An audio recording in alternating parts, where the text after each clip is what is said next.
On est ici aujourd'hui sur le lancement de la saison hivernale des stations irrésistibles des Alpes d'Haute-Provence. On est sur le site d'Alos. Il y a 2 ans, nous avions eu le privilège d'être également à Pralou. Donc élus Bayenne qui viennent se transporter pour venir sur Alos et promouvoir ensemble le futur espace lumière que nous voulons au sein du département. On est très heureux, nous, de Pralou, d'être venus pour cette début de saison, inaugurer ce début de saison à la station de la Fou d'Alos. La Fou d'Alos et Pralou, c'est une longue histoire, mais elle va se consolider avec l'espace lumière.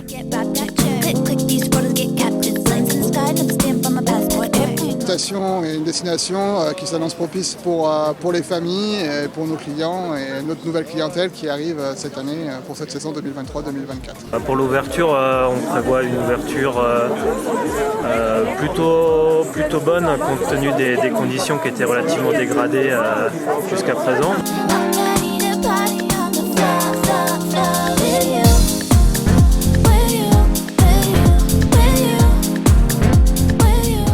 Les JO de 2030, la candidature Alpes française, c'est une vraie opportunité pour nous en région sud, pour le département du 04. Même si on n'a pas vraiment de site à proprement dit de compétition, on a un beau projet de centre d'entraînement et dans ce centre d'entraînement, il y aura tout plein de projets en fait pour améliorer les infrastructures existantes et pouvoir accueillir toutes les nations qui souhaiteront venir s'entraîner dans notre beau département parce qu'on est un département encore préservé mais qui a vraiment des qualités pour une préparation olympique et pour les athlètes qui souhaitent être au calme avant des événements d'envergure comme ça. On souhaite toujours se mettre un petit peu en retrait et loin de toute l'agitation. Donc nous, notre département, il a vraiment tous les atouts pour et je dirais même le climat aussi qui va avec. Donc franchement, on se positionne, pour moi c'est le meilleur positionnement qu'on pouvait avoir sur ces Jeux Olympiques.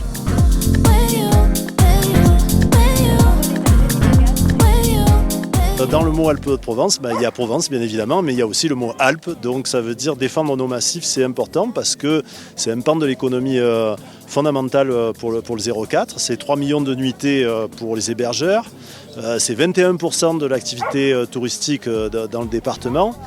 C'est 550 salariés qui s'occupent des stations, c'est plus de 15 000 sociopros, enfin bref, on peut prendre plein de chiffres comme ça pour prouver que l'activité montagne dans les 04 est une activité forte. C'est 3 massifs, la Blanche, le Val d'Alos et puis la vallée de l'Ubaye, avec 9 stations. Et donc important pour notre beau département. J'ai une vision plutôt optimiste parce que sinon je ne me serais pas autant investie dans la création de l'espace lumière et de cette syndicat mixte.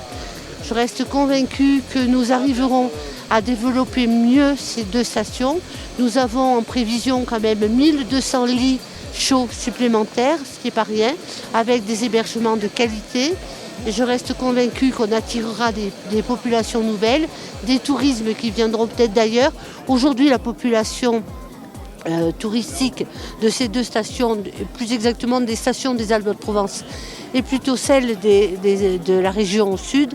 Ce qu'il faut, c'est arriver à s'ouvrir davantage et à donner l'envie aux gens de venir chez nous.